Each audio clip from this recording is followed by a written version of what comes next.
हामीसँग एउटा नयाँ टपिक रहेको छ बजेटको बारेमा। नेपाल सरकारको आर्थिक वर्ष 2082 र 83 को बजेट सार्वजनिक भएको छ र यसमा पनि अझै हामी विशेष भनेको शिक्षा सम्बन्धी बजेटको बारेमा भिडियो बनाएको छौं र भिडियो स्टार्ट गरौँ। संघीय संसदको संयुक्त बैठकमा 2082 जेठ 15 गते बिहीबार अर्थमन्त्री विष्णुप्रसाद पौडेलले बजेट प्रस्तुत गर्नुभएको हो। नेपालमा चाहिँ सर्वप्रथम बजेटको सुरुवात विक्रमसम्म 2008 साल माघ 11 गते अर्थमन्त्री सुवर्ण शमशेर जबराले सुरु गर्नुभएको पाइन्छ।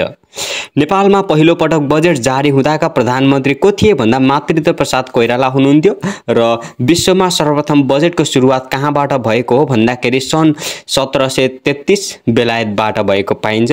सर्वप्रथम विश्वमा बजेट जारी गर्ने अर्थमन्त्री को हुन् भन्दा बेलायतका तत्कालीन वित्त मन्त्री रोबर्ट वालपोल र बजेटको बारेमा नेपालको संविधानमा हेर्दा नेपालको संविधानको धारा 115 अनुसार चाहिँ अर्थमन्त्रीले जेठ 15 गते संघीय संसदमा बजेट प्रस्तुत गर्नुपर्ने व्यवस्था रहेको छ र अब 2082 र 83 को बजेट हेर्दा कुल बजेट रहेको छ 19 खर्ब 64 अर्ब र 11 करोड रुपैयाँ रहेको छ भने चालु खर्चमा हेर्दाखेरि 11 खर्ब 80 अर्ब 98 करोड जुन चाहिँ 60.1% हुन आउँछ। पुँजीगत खर्चमा हेर्दाखेरि 4 खर्ब 7 अर्ब 89 करोड रहेको छ जुन चाहिँ 20.8% हुन आउँछ र वित्तीय व्यवस्थापनमा हेर्दाखेरि 3 खर्ब 75 अर्ब 24 करोड रहेको छ जुन 19.1% हुन आउँछ।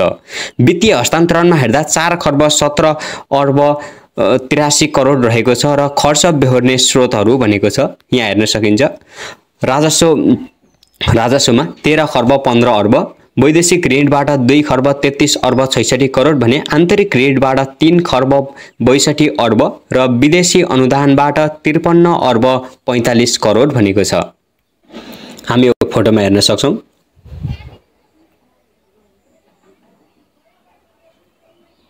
हाम्रो विशेष भनेको चाहिँ हामीले शिक्षा सम्बन्धी भिडियो बनाएको हुनाले आर्थिक वर्ष 2082 र 83 को बजेटमा चाहिँ शिक्षा सम्बन्धी व्यवस्था हेर्छौं।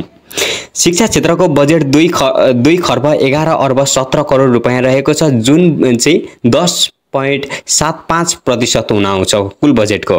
गत आर्थिक वर्षमा हेर्दाखेरि चाहिँ 2 खर्ब 3 अर्ब 66 करोड रुपैयाँ रहेको छ जुन चाहिँ शिक्षासँग कुन विषयवस्तुलाई विशेष जोड दिएको छ भन्दाखेरि चाहिँ एकमा हेर्न सकिन्छ आधुनिक प्रविधि मैत्री विद्यालय निर्माणका लागि चाहिँ प्रति विद्यालय 25 लाख रुपैयाँ अनुदान दिने। 2 मा हेर्न सकिन्छ विद्यालय नक्साङ्कन गाब्ने समायोजन गरिनेछ। 3 मा हेरौं शिक्षक दरबन्दी पुनरावलोकन गरिने। 4 मा विद्यालय शिक्षाको गुणस्तर सुधार। 5 मा रहेको छ अंग्रेजी गणित विज्ञान शिक्षकको अभाव हुन नदिन विश्वविद्यालयको सहकार्यमा शिक्षक बैंकको निर्माण भनेको छ र 6 मा हेरौं स्नातक गर्नेहरूका लागि चाहिँ स्वयंसेवक शिक्षा। 7 मा भनेको छ एसी परीक्षा प्रदेश तहबाट। 8 मा हेरौं कक्षा 5 सम्मको दिवा खाजा रकम वृद्धि भनेको छ 10 अर्ब 16 करोड रहेको छ अनि सेनिटरी प्याडको लागि 1 अर्ब 26 करोड रुपैयाँ छुट्याएको छ र सबै प्रकारका छात्रवृत्तिको लागि चाहिँ 2 अर्ब 44 करोड रुपैयाँ विनियोजन गरिएको छ र 11 मा हेरौं ईसीडी तथा कर्मचारीको लागि चाहिँ संघीय सशर्त अनुदानमा वृद्धि 10 अर्ब भनेको छ। 12 मा हेरौं भर्चुअल शिक्षण डिजिटल सिकाइमा जोड दिनेछ। 13 मा हेरौं राष्ट्रिय शैक्षिक सुधार कार्यक्रम र 14 मा हेरौं निर्माणाधीन नमुना विद्यालयका लागि चाहिँ 2 अर्ब 72 करोड र उच्च शिक्षा अनुसन्धानात्मक भनेको छ र 16 मा हेरौं यूजीसी को पुनर्संरचना। 17 मा हेरौं शैक्षिक सत्र अगावै विश्वविद्यालयहरूले शैक्षिक क्यालेन्डर प्रकाशन गर्नुपर्ने र कार्यान्वयन नगर्नेको अनुदान रोक्का लगायत गरी शिक्षा क्षेत्रको बजेट 2 खर्ब 11 अर्ब 17 करोड रहेको छ। साथै भनेको छ सार्वजनिक निकायहरूमा इन्टरनेटलाई परिचालन सेवाको संवेदनशीलता हेरेर उद्यमशील शिक्षालाई नै प्रोत्साहन गर्न हप्तामा 20 घण्टा कामको न्यूनतम ज्याला सहित कमाउँदै पढ्ने कार्यक्रम लागू गरिनेछ भनेको छ।